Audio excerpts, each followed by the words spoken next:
శ్రీ గణేశాయ నమః. శ్రీ సరస్వత్యై నమః. శ్రీ గురుభ్యో నమః. ఓం శ్రీ కృష్ణాయ పరమాత్మనే నమః. అందరికీ నమస్కారం అండి. భగవద్గీతలో 5వ అధ్యాయం కర్మ సన్యాస యోగం చెప్పుకుంటున్నాము. కిందటి భాగంలో 25, 26 శ్లోకాలు తెలుసుకున్నాము.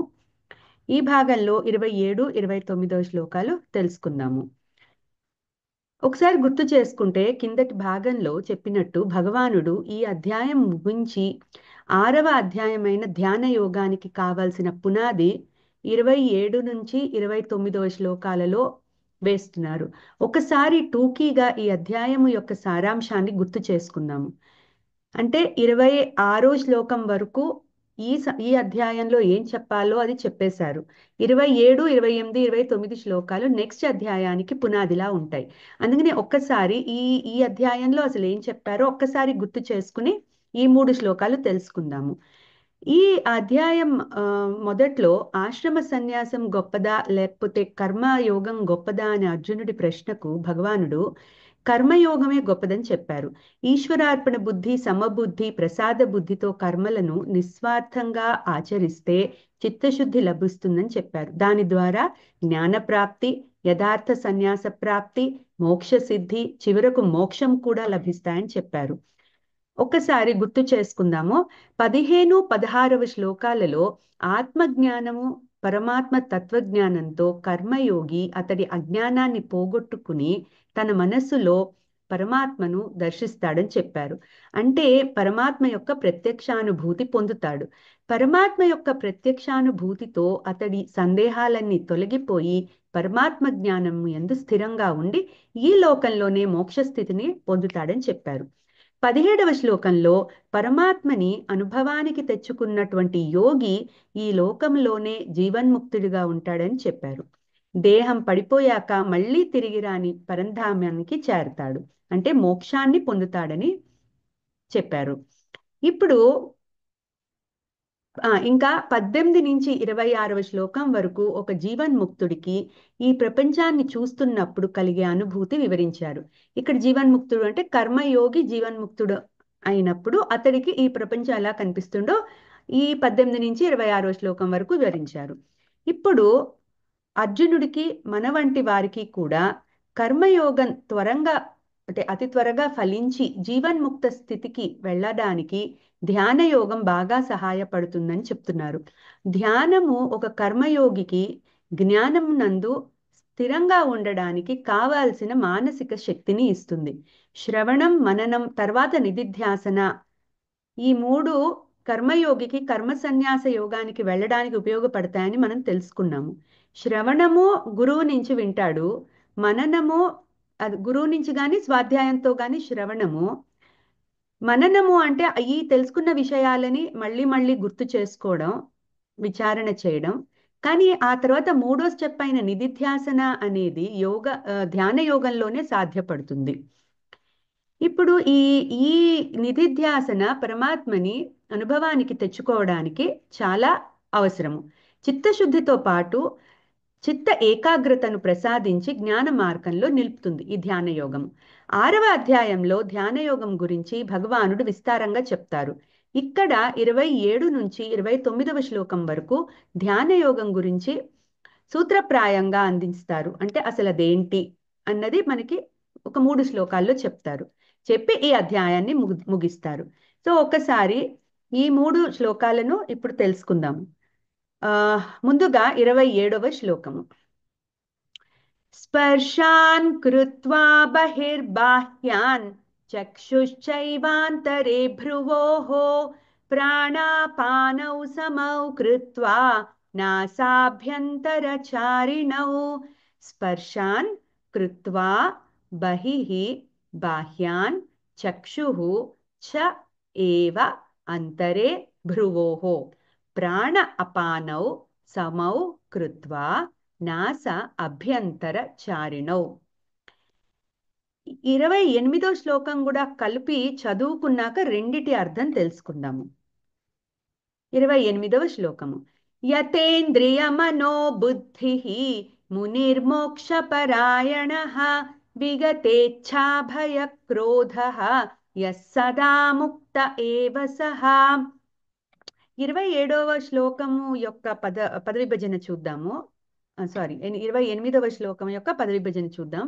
యత ఇంద్రియ మనః బుద్ధి ముని మోక్ష పరాయణ విగత ఇచ్ఛా భయ క్రోధ యః సదా ముక్త ఏవ సహ.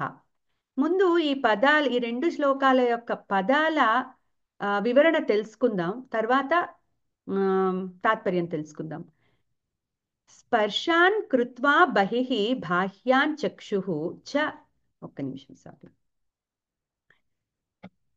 స్పర్శాన్ కృత్వా బహిః బాహ్యాన్ అంటే బయట నుండి వచ్చే ఇంద్రియ విషయాలైన శబ్ద స్పర్శ రస రూప గంధాలను మనస్సు దాకా రానివ్వకుండా బయటే నిలిపి, చక్షుః చ ఏవ అంతరే భ్రువోః కనుచూపును కనుబొమ్మల మధ్యలో నిలబెట్టి, నాస అభ్యంతర చారిణౌ ముక్కు పుటాల మధ్యలో తిరుగుతున్న ప్రాణ అపానౌ సమౌ కృత్వా ప్రాణ అపాన వాయువులను సమానమైన కుంభకంలో ఉండేట్టుగా చేసి, యత ఇంద్రియ మనః బుద్ధి ఇంద్రియాలను మనస్సును బుద్ధిని తన వశంలో ఉంచుకున్నవాడై, విగత ఇచ్ఛా భయ క్రోధ కోరిక భయము కోపము లేనివాడై, మోక్షపరాయణ మోక్షమే తనకు ఏకైక లక్ష్యమనే నిశ్చయము కలవాడై, ముని తత్వమననశీలుడై, యః సదా ముక్త ఏవ సహ ఏ సాధకుడైతే ఎల్లప్పుడూ ఉంటాడో అతడు ముక్తిని పొందుతున్నాడు. ఈ శ్లోకాల యొక్క తాత్పర్యం కలిపి చెప్పుకుందాము. ధ్యాన యోగంలో పరమాత్మే పరమలక్ష్యం అనుకొని మోక్షకాంక్ష గల తత్వమననశీలి ముందుగా చెవి మొదలైన ఇంద్రియాలు బయట నుంచి మనస్సుకి అందించే శబ్ద స్పర్శ రస గంధాది విషయాలను తన మనోబుద్ధులతో బయటే నిలిపేయాలి, మనస్సు దాకా రానివ్వకూడదు. ఆ తరువాత కనుచూపును కనుబొమ్మల మధ్యలో నిలబెట్టి ఉచ్ఛ్వాస నిశ్వాసాలను సమానమైన కుంభకంలో ఉండేట్టుగా చేసి, ఇంద్రియాలను మనస్సును బుద్ధిని తన వశంలో ఉంచుకుని, కోరిక భయము కోపము లేకుండా ఆ పరమాత్మపై ధ్యానం చేయాలి అని చెప్తున్నారు. ధ్యాన ప్రక్రియలో అసలు ఈ రెండు శ్లోకాలలో ధ్యానం అనేది ఎలా చేయాలో చెప్తున్నారు. మనం అర్థం చేసుకోవడానికి ధ్యాన ప్రక్రియలో ధ్యానం చేసే సాధకుడు ఒకడు ఉంటాడు, ధ్యానం చేయబడే ధ్యేయం ఒకటి ఉంటుంది. ఈ రెండూ మనకి విడివిడిగా ఉంటాయి, కనిపిస్తాయి. ఇక్కడ సాధకుడు కర్మయోగి. కర్మయోగి గురించి చెప్తున్నారు కాబట్టి, అంటే కర్మయోగి ధ్యానం ద్వారా కర్మ సన్యాసంలోకి ప్రవేశించి తర్వాత మోక్షస్థితి అందుకోవాలి కాబట్టి ఒక కర్మయోగికి ధ్యానం ఎలా చేయాలో చెప్తున్నారు. ఈ కర్మయోగి అంటే ఇక్కడ సాధకుడు కర్మయోగి, ధ్యేయం అనేది పరమాత్మ. ఈ ధ్యానం చేసే సాధకుడు ధ్యేయం గురించి ధ్యానం చేస్తాడు. సో సాధన చేయగా చేయగా ఈ రెండు ఒక్కటైపోతాయి. అప్పుడు సాధకుడికి ధ్యానము యోగం అవుతుంది. యోగము అంటే కలవడం, ఒకటవడం. సో అంటే అతడు పరమాత్మతో ఏకత్వ స్థితిని పొందుతాడు. ఈ శ్లోకంలో భగవానుడు ఒక కర్మయోగికి పరమాత్మతో ఏకత్వ స్థితి పొందాలంటే చిత్తశుద్ధితో పాటు పరమాత్మపై చిత్త ఏకాగ్రత కూడా ఉండాలని చెప్తున్నారు. ఈ ఏకాగ్రత సాధించే మార్గాన్ని ధ్యానయోగం మనకి ధ్యానము ప్రసాదిస్తుంది. సో అదే ఇక్కడ చెప్తున్నారు. ఇంద్రియ విషయాల వెనక పరిగెత్తే మనస్సుని నిగ్రహించి ఆలోచనలకు లొంగిపోకుండా కేవలం పరమాత్మపై నిలపడమే ధ్యానం అంటే. కర్మయోగంలో ఒక స్థాయికి చేరినాక ఒక గురువు దగ్గర శ్రవణం ద్వారా పరమాత్మ తత్వం తెలుసుకుని ఆ తత్వాన్ని విచారణ చెయ్యాలి. అదే మననం అంటే. తరువాత ఆ తత్వాన్ని ధ్యానం ద్వారా అనుభవంలోకి తెచ్చుకోవాలి. అనుభవం అనేది ఏకాగ్రతతో అంతర్ముఖులై సాధన చేస్తే కలుగుతుంది.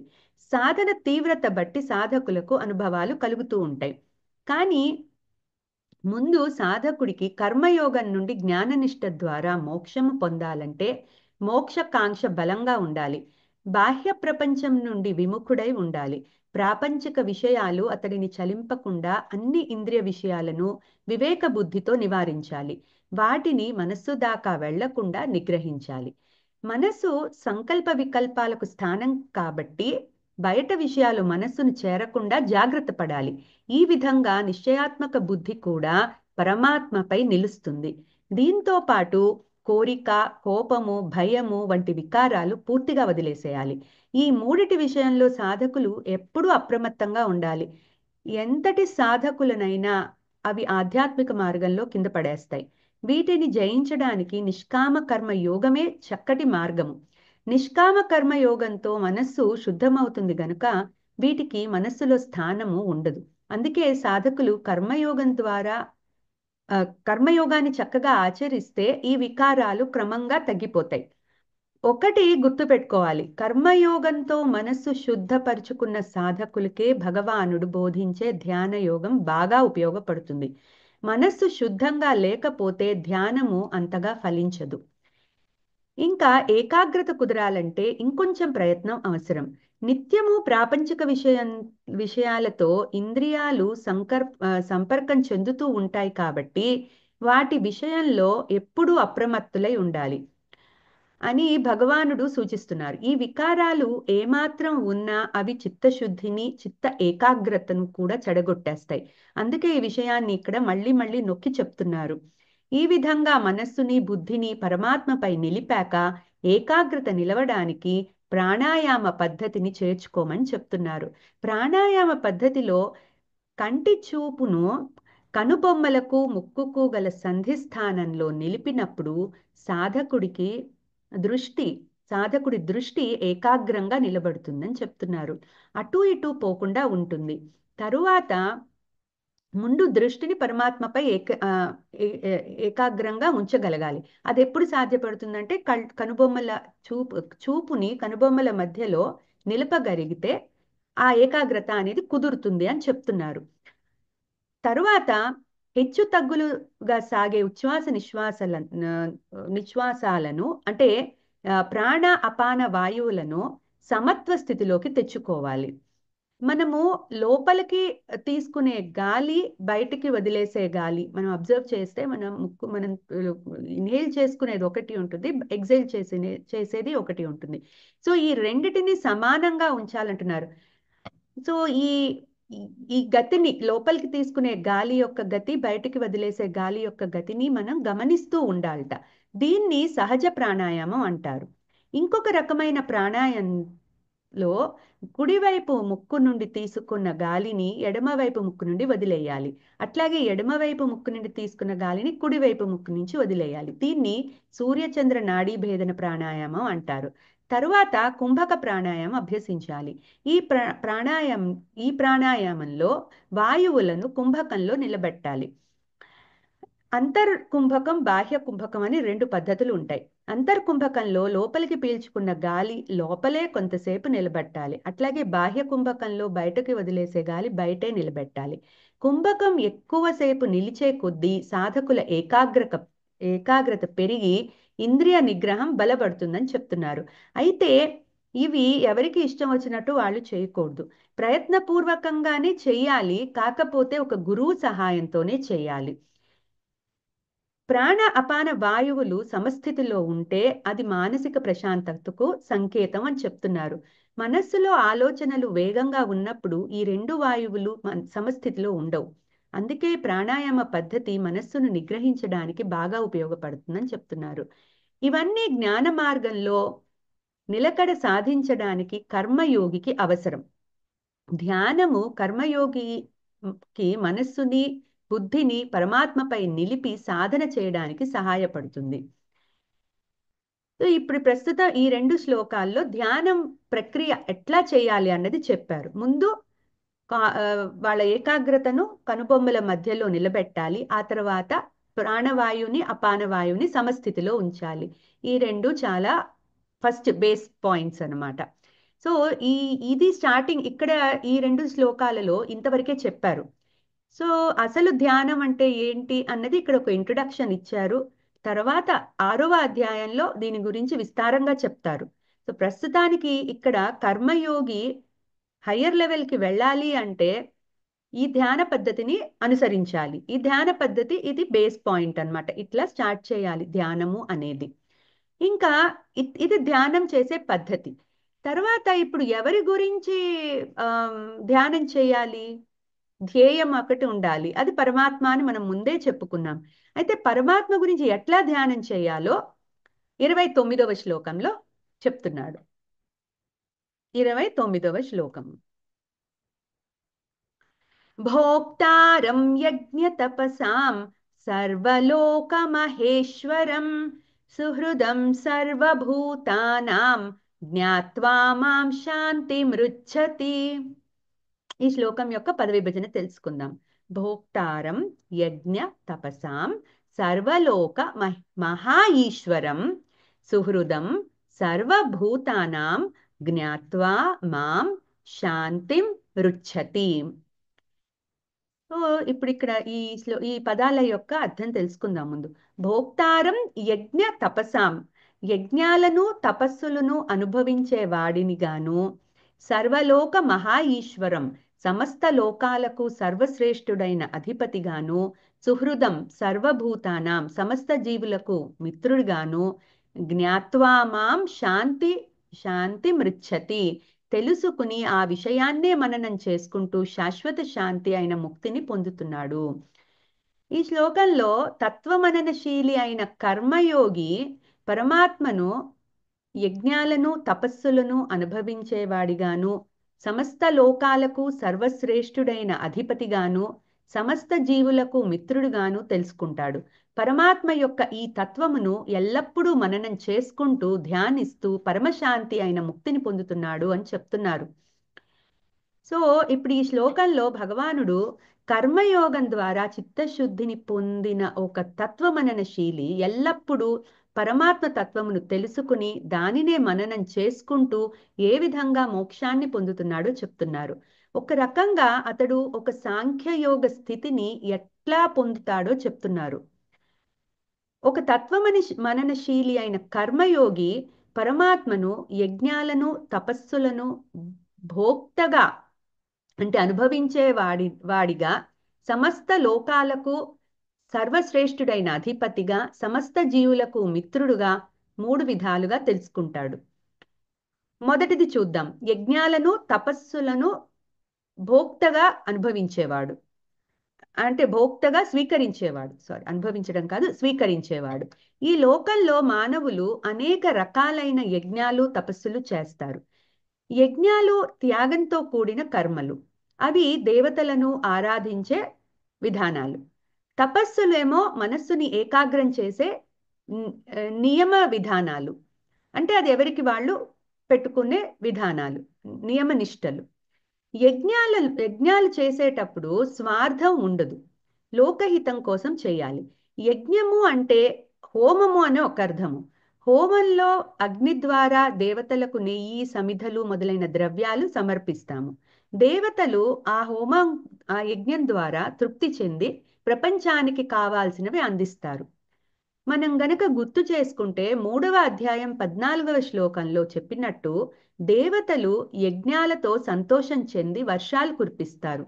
వర్షంతో పంటలు పండి భూమి సస్యశ్యామలంగా ఉంటుంది. ఈ పంటల నుండి వచ్చిన అన్నం తిన్న అన్నము ద్వారా జీవులు పుడుతున్నారు. మానవులు ఈ అన్నం ద్వారా పుష్టిగా ఉంటారు. పుష్టిగా ఉన్న మానవులు మళ్ళీ కర్మలు చేస్తారు. ఈ స్వార్థరహితంగా చేసే కర్మలన్నీ యజ్ఞాలే.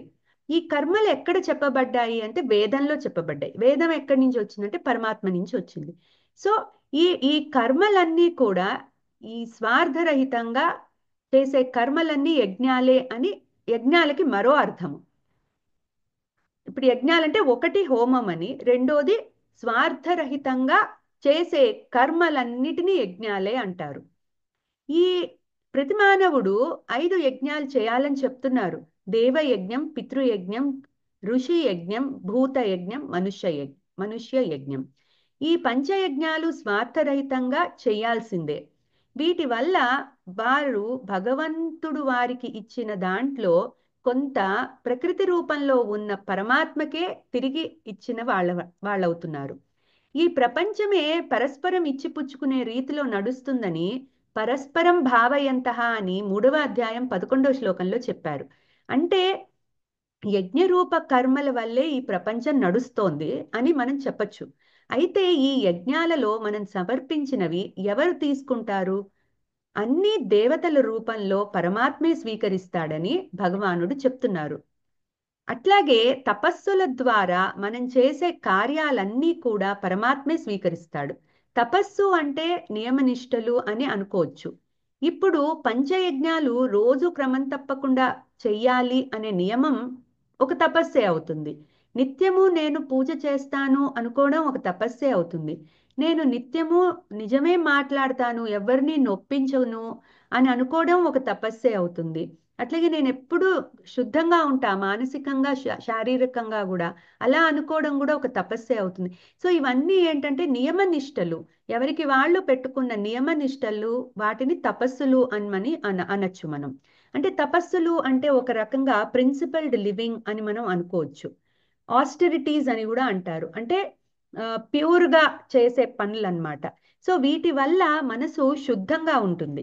యజ్ఞాలు తపస్సులు మనకు సత్కర్మలయ్యి మనం తరించడానికి ఉపయోగపడతాయి. అందుకని ఈ రెండు ఆచరించినప్పుడు పరమాత్మ సంతోషిస్తాడు. ఆయన గురించే మనం ఇవి చేస్తున్నామని అనుకుంటే ఆయన సంతోషిస్తాడు. ఆయన గురించే మనం చేస్తున్నాం, ఇవన్నీ ఆయనే స్వీకరిస్తాడు ఆ, అని మనం స్వార్థరహితంగా చేసినప్పుడు అది కర్మయోగంలో ఒక పార్ట్ అవుతుంది.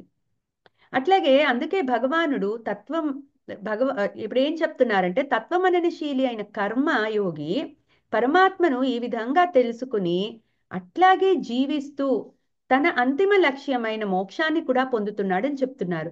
అంటే ఒక కర్మయోగి చేసే ప్రతి పనిని కూడా ఈశ్వరార్పణ బుద్ధితోనే చేస్తాడని మనం చెప్పుకున్నాం కదా.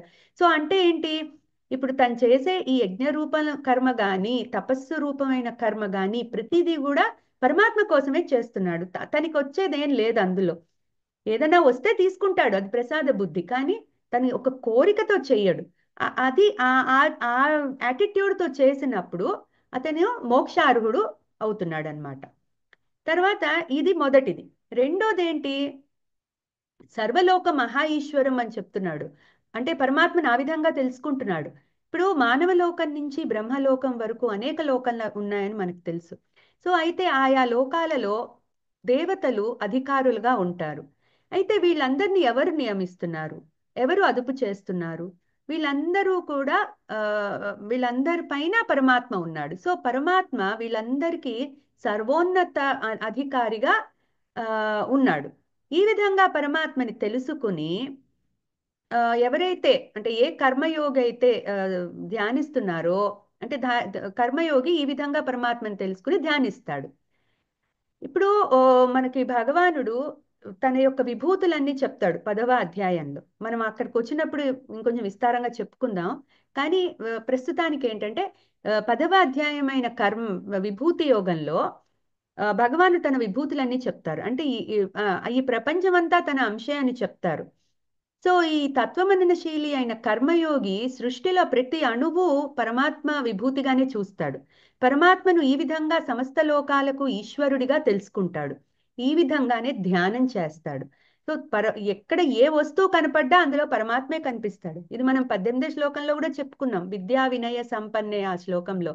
సో ఏంటి అంటే ప్రపంచంలో కనిపించే ప్రతి వస్తువు, ప్రతి జీవి పరమాత్మ స్వరూపమే అనే భావనతోటే అతను ధ్యానం చేస్తాడు.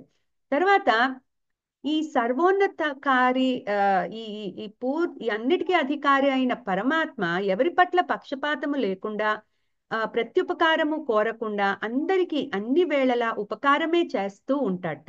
అందుకే తత్వమననశీలి అయిన కర్మయోగి పరమాత్మను సమస్త జీవులకు మిత్రుడుగా భావిస్తాడట. సో ఆయన అందరి మంచే కోరతాడు కానీ ఎవరికి ఏం చెడు ఎవరి కర్మలను అనుసరించి వాళ్ళకి ఆయా జీవితాలు ప్రసాదిస్తున్నాడు. ఆయనకి వచ్చేది లేదు, పోయేది లేదు. కర్మ ఫలాలు కూడా ఆయన ప్రసాదించదని చెప్పాడు. ఎవరికి వాళ్ళే వాళ్ళ వాళ్ళ కర్మలను బట్టి వాళ్ళ ఫలితాలు వస్తున్నాయి. అయితే ఇందులో పరమాత్మకి పక్షపాతం లేదు. అందరినీ ఒకేలాగా చూస్తాడు ఆయన. అందుకని ఆయన సర్వజీవులకు మిత్రుడు అని చెప్పి భావిస్తాడు ఈ కర్మయోగి. సో ఈ మూడు విధాలుగా పరమాత్మని తెలుసుకుని ధ్యానిస్తాడు. ఒకటి యజ్ఞ తపస్సుల ఆ మనం యజ్ఞ తపస్సు రూపంలో చేసే కర్మలన్నిటినీ ఆయనే స్వీకరిస్తున్నాడు. రెండోది ఆయన సమస్త లోకాలకు మహా ఈశ్వరుడు. మూడోది ఆయన అందరికీ ఆ మిత్రుడు, సమస్త జీవులకు మిత్రుడుగా ఉన్నాడు అన్నమాట. సో అందుకని ఇప్పుడు ఈ శ్లోకంలో భగవానుడు ఒక కర్మయోగికి పరమాత్మ పైన నమ్మకము, ప్రేమ, భక్తి ఉంటాయని సర్వలోక మహా ఈశ్వరం సుహృదం సర్వభూతానాం అనే ఈ రెండు వాక్యాలతో చెప్తున్నారు. అంటే ఇప్పటిదాకా కర్మయోగి కర్మ సన్యాసానికి వెళ్ళడానికి కావాల్సిన ఆ జ్ఞాన నిష్ఠ ఇవన్నీ మనం తెలుసుకున్నాము. అయితే ఇప్పుడు ఈ సర్వలోక మహా ఈశ్వరం సుహృదం సర్వభూతానాం అనే దాంట్లో కర్మయోగికి పరమాత్మ పైన ఒక ప్రేమ, ఒక నమ్మకము, ఒక భక్తి కనిపిస్తున్నాయి మనకి. అంటే ఒక యోగికి ఆత్మజ్ఞానంతో పాటు పరమాత్మ తత్వం గురించి కూడా అవగాహన ఉన్నప్పుడే అతడి సాధన పరిపక్వం అవుతుంది. కర్మయోగంలో ఈశ్వరార్పణ బుద్ధి, ప్రసాద బుద్ధి ఆమ్, ఆ అని మనం చెప్పుకుంటున్నాం అంటేనే దాంట్లో భక్తి అనేది ఒకటి ఇమిడి ఉంది అని వేరే చెప్పక్కర్లేదు. పరమాత్మను ఈ విధంగా తెలుసుకుని శరణాగతి చేయడమే కర్మయోగం యొక్క ముఖ్య లక్ష్యం. అందుకే చిత్తశుద్ధితో పాటు చిత్త ఏకాగ్రత రావాలంటే పరమాత్మను ఈ విధంగా తెలుసుకుని ధ్యానించాలని భగవానుడు చెప్తున్నారు. ఈ ధ్యానమే క్రమంగా ముక్తిని ప్రసాదిస్తుంది. ఒక కర్మయోగి కర్మ సన్యాసం ద్వారా ముక్తిని ఎలా పొందుతాడో చెప్పి ఈ అధ్యాయాన్ని ముగిస్తున్నారు. ఇంకా 6వ అధ్యాయంలో ధ్యాన యోగం గురించి తెలుసుకుందాం. ఇంకొకసారి ఒక విషయం మనం గుర్తుపెట్టుకోవాలండి. ఎప్పుడెప్పుడు ఒక పక్కన కర్మయోగి గురించి చెప్తూనే పరమాత్మ భగవానుడు, శ్రీకృష్ణ భగవానుడు జ్ఞానయోగి యొక్క లక్షణాలన్నిటినీ కూడా చెప్తూ వస్తున్నారు.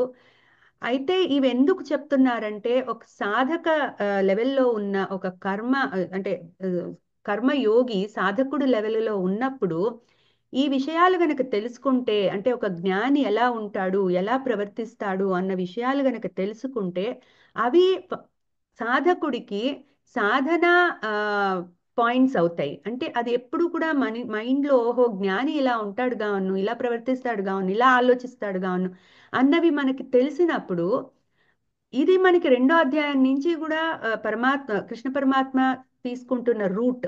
2nd అధ్యాయంలో కూడా స్థితప్రజ్ఞుడి గురించి ఎందుకు చెప్పారు, బుద్ధియోగం కర్మయోగం, నిష్కామ కర్మయోగం చెప్తూనే స్థితప్రజ్ఞత గురించి చెప్పారు. అంటే ఒక జ్ఞాని స్థితప్రజ్ఞతతో ఉన్నప్పుడే జ్ఞానం అనేది నిలుస్తుంది.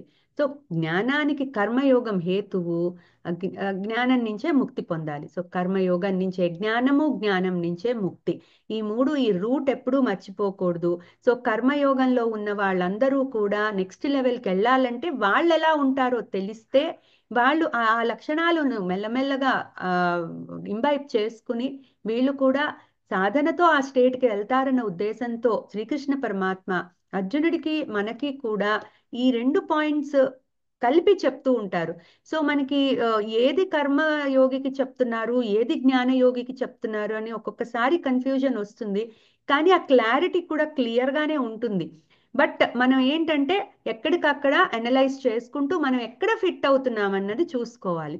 ఏది ఇది నా కార్దులే అని వదిలేయడానికి లేదు. ఇది జ్ఞాని గురించి చెప్తున్నాడని మనం వదిలేయకూడదు. ఎందుకంటే మనం ఆ స్టేజ్కి వెళ్ళాలంటే అదేంటో మనం తెలుసుకోవాలి. సో ఇప్పుడు మనం ఒక యూనివర్సిటీలో జాయిన్ అవ్వాలంటే ఆ యూనివర్సిటీ గురించి తెలుసుకుంటాం కదా. అట్లాగే ఇప్పుడు ఆ జ్ఞాని స్థితికి వెళ్ళాలంటే ఆ జ్ఞాని ఎలా ఉంటాడు, ఎలా ప్రవర్తిస్తాడు, ఏం చేస్తాడు, ఇవన్నీ తెలుసుకోవాలి. అప్పుడు మనము సాధనా స్టేట్ నుంచే ఆది మైండ్లో పెట్టుకుని ఆ లెవెల్ ఆఫ్ ప్రిపరేషన్ మనకు ఉంటుంది. సో ఇవన్నీ కూడా అర్థం అవ్వడానికి కొద్దిగా మనసు పెట్టి ఫోకస్డ్గా వింటే తప్పకుండా అర్థమవుతాయి. అండ్ మనం అందరం కూడా ఆ స్థాయిని చేరుకునే అవకాశం ఉంటుంది. చాలండి, ఒకసారి ఈ 3 శ్లోకాలను గుర్తు చేసుకుని ఇంకా 5వ అధ్యాయం ముగించుకుందాము. స్పర్శాన్ కృత్వా బహిర్బాహ్యాన్ చక్షుశ్చైవాంతరే భ్రువోః ప్రాణాపానౌ సమౌ కృత్వా నాసాభ్యంతరచారిణౌ యతేంద్రియమనో బుద్ధిః మునిర్మోక్షపరాయణః విగతేచ్ఛాభయక్రోధః यः सदा मुक्त एव सः भोक्तारं यज्ञतपसां सर्वलोकमहेश्वरं सुहृदं सर्वभूतानां ज्ञात्वा मां शान्तिमृच्छति। ॐ तत्सदिति श्रीमद्भगवद्गीतासु उपनिषत्सु ब्रह्मविद्यायां योगशास्त्रे श्रीकृष्णार्जुनसंवादे कर्मसन्न्यासयोगो नाम पञ्चमोऽध्यायः।